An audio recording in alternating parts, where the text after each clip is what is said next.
বাংলায় দীর্ঘকাল ধরে চলছে তীব্র শিল্পখরা। এই ইস্যুতে পূর্ববর্তী তৃণমূল এবং বাম সরকারকে তীব্র আক্রমণ শানালেন মুখ্যমন্ত্রী শুভেন্দু অধিকারী।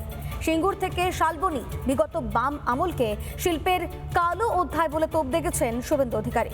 পাশাপাশি তৃণমূল আমলকেও কাঠগড়ায় দাঁড় করিয়েছেন মুখ্যমন্ত্রী। এবারে যদি সরকারটা না আসতো এরা সব উড়িষ্যা চলে যাবে ঠিক করেছিল।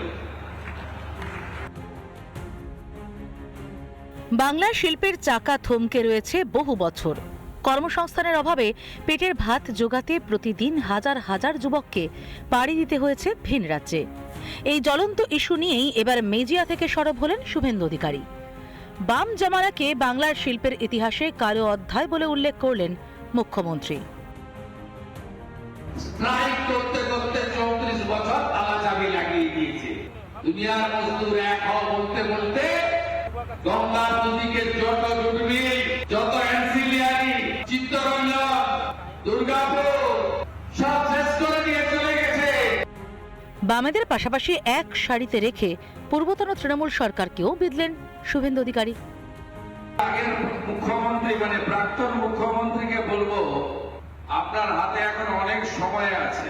আপনি একবার এসে এই প্ল্যান্টের ভিতরটা দেখে যাবেন। আপনি একবার এসে দেখে যাবেন, আমাকে জানাবেন, আমি সরকারের হেলিকপ্টারটা দিয়ে দেবো।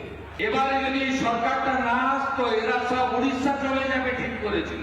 শিল্প বান্ধব সরকারের তরফ থেকে মুখ্যমন্ত্রী শুভেন্দু অধিকারী বলছেন যে কোনো রকম তোলাবাজি কাটমানি করা চলবে না। শিলান্যাসের যে মঞ্চ, সেই মঞ্চ থেকেও কিন্তু মুখ্যমন্ত্রী শুভেন্দু অধিকারী হুঁশিয়ারি দিয়ে গেলেন তোলাবাজি, কাটমানি এবং সিন্ডিকেট রাজ বন্ধ করতে।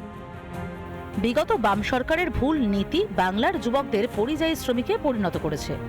পূর্বতন তৃণমূল সরকার সেই ক্ষতে প্রলেপ দেওয়ার পরিবর্তে তোলাবাজির সংস্কৃতিকে প্রশ্রয় দিয়েছিল, যার ফলে নতুন কোনো ভারী শিল্প রাজ্যে পা রাখেনি। বাংলার এই শিল্প খরা কাটাতে মরিয়া ডাবল ইঞ্জিন সরকার। একদিকে বাংলার কৃষি আর অন্যদিকে আধুনিক শিল্প। এই দুইয়ের মেলবন্ধনেই জন্মনে হবে রাজ্যের অর্থনীতি। কৃষি ও শিল্পের ভারসাম্য বজায় রেখে গড়ে উঠবে নতুন করে সোনার বাংলা। রজনীকান্ত বেরার সঙ্গে সুখেন্দু সরকার, রিপাবলিক বাংলা, মেজিয়া।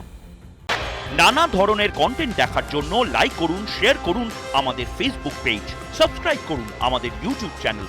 পাশাপাশি অন্যান্য ব্রেকিং নিউজের জন্য অবশ্যই চোখ রাখুন রিপাবলিক বাংলায়।